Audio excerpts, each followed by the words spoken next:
Pernah nggak kamu ngerasa gaji kamu sekarang lebih tinggi dari 3 sampai 5 tahun lalu, tapi hidupmu tetap terasa susah, bahkan kadang lebih stres? Dulu kamu pikir, kalau penghasilan gue naik, pasti hidup gue lebih enak. Tapi kenyataannya, naik gaji cuma numpang lewat. Pertanyaannya sederhana tapi menyentak. Kenapa gaji naik tapi tetap nggak pernah cukup? Di video ini kita nggak cuma bahas alasannya, tapi juga solusi agar kamu bisa mulai mengatur uang, bukan terus dikejar uang. Kenaikan gaji bikin kita merasa lebih aman. Kita mulai belanja hal-hal yang dulu kita tahan-tahan. Upgrade HP, makan di tempat lebih mahal, langganan semua platform streaming. Ini yang disebut lifestyle inflation, inflasi gaya hidup. Setiap naik gaji, kita naikin standar hidup, bukan kualitas hidup.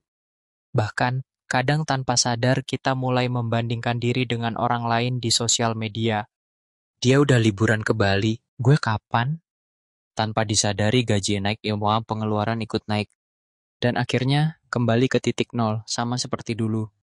Uangnya bertambah tapi rasanya tetap kurang.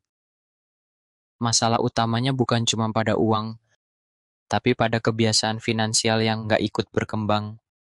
Misalnya, gaji naik tapi nggak pernah bikin anggaran, gaji naik tapi tetap nggak punya tabungan darurat, gaji naik tapi malah ambil cicilan lebih banyak, gaji 3 juta tanpa manajemen sama dengan boros, gaji 10 juta tanpa manajemen sama dengan boros juga.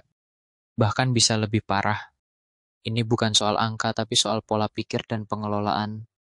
Pernah dengar istilah ini? It's not about how much you make, it's about how much you keep.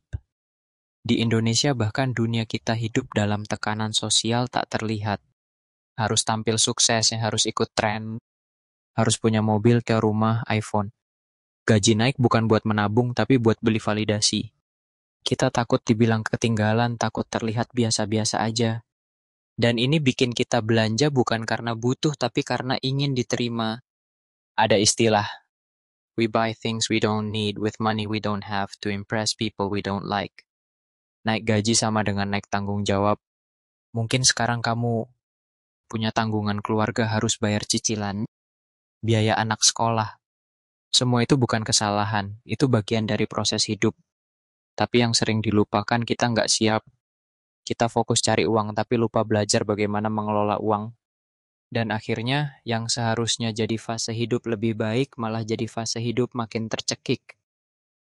Satu-satunya cara keluar dari lingkaran ini adalah kita harus sadar, ubah cara pandangmu tentang uang. Mulailah dari hal sederhana. Catat semua pengeluaran, buat pos keuangan, kebutuhan, tabungan, hiburan. Pisahkan antara keinginan dan kebutuhan. Hindari cicilan konsumtif, lalu pelajari apa itu aset and liabilitas, bagaimana investasi bekerja, apa itu passive income. Uang harus kamu kendalikan, bukan sebaliknya. Karena sebanyak apapun uangmu, kalau kamu nggak tahu cara memperlakukannya, uangnya akan pergi ke tempat yang kamu bahkan nggak sadar. Naik gaji itu bagus, tapi itu bukan akhir. Itu justru awal untuk mengatur hidup dengan lebih sadar. Karena sebenarnya yang bikin kita mapan bukan jumlah uangnya, tapi caranya kita menggunakan uang itu. Jadi, gaji kamu naik, iya, tapi cara kamu mikir tentang uang, udah ikut naik juga belum? Kalau kamu merasa video ini relate, bantu sebarkan. Kita perlu lebih banyak orang sadar bahwa hidup lebih dari sekadar kerja dan bayar tagihan.